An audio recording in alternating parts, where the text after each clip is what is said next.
Hello! Since Batman just dropped its gameplay trailer, let's go over what to expect from this game based on the information available today and some interviews, because I think I've got pretty good insight into how this game is going to play. I know some people are going to get to play this at Gamescom. Unfortunately, I'm not there.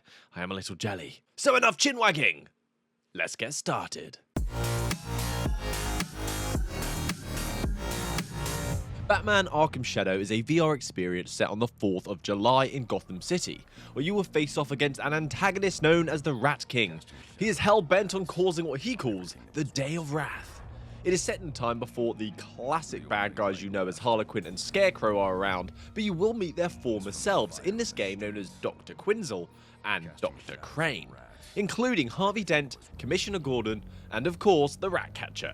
The game's visuals are the first thing you will notice about this game running on Quest 3, and it looks jaw-dropping.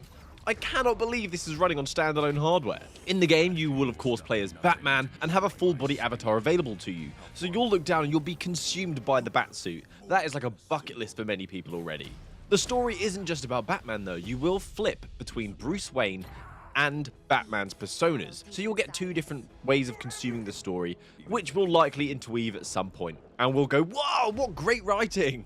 They have said there is a locked-in-the-room approach to cutscenes, so you'll be able to move around and look at the scenery that's occurring in front of you whilst consuming the dialogue. But diving into something super important, the mechanics. We get insights into things like the grappling mechanics in the latest gameplay reveal, giving another dimension of traversal and perspective on the space, giving you freedom to tackle the objective how you wish. There is also gliding, which invokes the classic speed lines as you slowly descend to wherever you're going, or deciding to boot an enemy in the face. And this mechanic is one that is special to the Batman game for me. Overall, the traversal looks really fast-paced, with some level of parkour as you can sprint, leap, and grapple to ledges and then climb up upon them, even bashing through doors instead of opening them. Because you are Batman after all, you don't use door handles, but this all alludes to them trying to keep the pace and the state of flow going in this title. Then we get to the combat and it shows more gadgets as well as the flow of combat that reminds me so much of Until You Fall. So there is a combo meter for you to try and maintain a flowing style of combat, and when you get critical hits it will also give you a combat multiplier boost, which will result in hopefully a super combo benefit. Counter icons pop up as well when you need to evade enemy attacks to avoid damage, and icons will appear to let you know that there is some bad juju in your peripheral, and they said if you put your arm up when you see this, you should be able to block an oncoming attack with your gauntlets. There also looks to be a lock icon when you're looking at what enemies you wish to attack, so I assume there is some sort of assist here in things like dashing towards an enemy that will assist with that state of flow. They've also stated that when you attack you can throw your fist, which will also launch you towards the enemy, which is designed to mimic how the third-person combat worked in the flat screen titles. They also showcased the ability to glide into a room and kick an enemy in the face, as well as things like the Batarang, which they said in an interview will be placed upon your chest, so whilst you're fighting you'll be able to grab it quite easily and throw it at someone. There is also explosive gel that you can fire from your gun, which shoots out in the little shape of a bat, which is a small fun thing to see. And you also have electrical shock gloves. What's interesting about this is these combat mechanics are also used as environmental interactive opportunities as well, which is great to see, adding more complexity and layers to the experience. It's not just there to hit someone, it's there for you to actually progress in the title as well. There doesn't seem to be much gore. You get a red energy aura when you hit someone. I suppose that's to cater for a large group of people. And the grappling hook you use to traverse can also be used to bring enemies towards you. If you're feeling a little bit lazy that day, fire the grappling gun and bring them to you, because fighting crime is exhausting.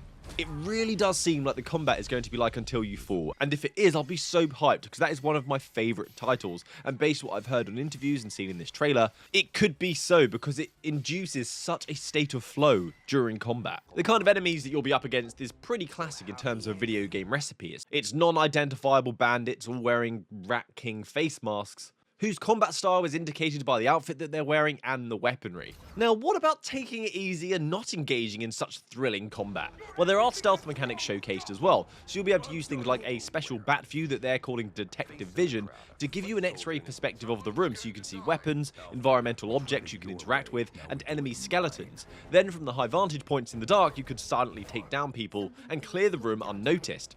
Reminding me a bit like Spider-Man, where you can hang enemies from high points. There is also something they call corner takedowns, where you peek around a corner and you can just go boom, gotcha.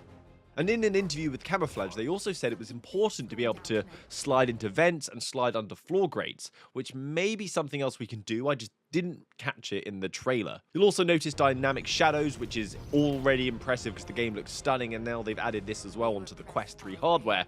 It is a feat for sure, and it's a pretty vital thing in a game that's about lurking in the shadows and being stealthy. If you're a Batman fan, some of the locations in this game have existed in previous titles such as Arkham Origins and Arkham City and Asylum. You'll be able to experience them for the first time being fully immersed in VR, such as the Jezebel gun store, the Arkham ward, the sewers, and the Asylum execution chamber. So it's very much kept within the lore and the theming of the franchise for longtime fans. You could even see the Monarch Theatre where Bruce's parents got killed. So this is Batman Arkham Shadows, releasing this autumn, which starts now, I think. Is it autumn? Pumpkin Spice Latte is out. That's the cue that autumn is here, isn't it? So that's it from me today, guys. Thank you so much for watching to the end of the video. Comment down below if you're pumped to play this game. I know I am. Please subscribe for more news, games, and reviews. And hopefully, I will see you next time. Have a great week. Happy gaming. Good day.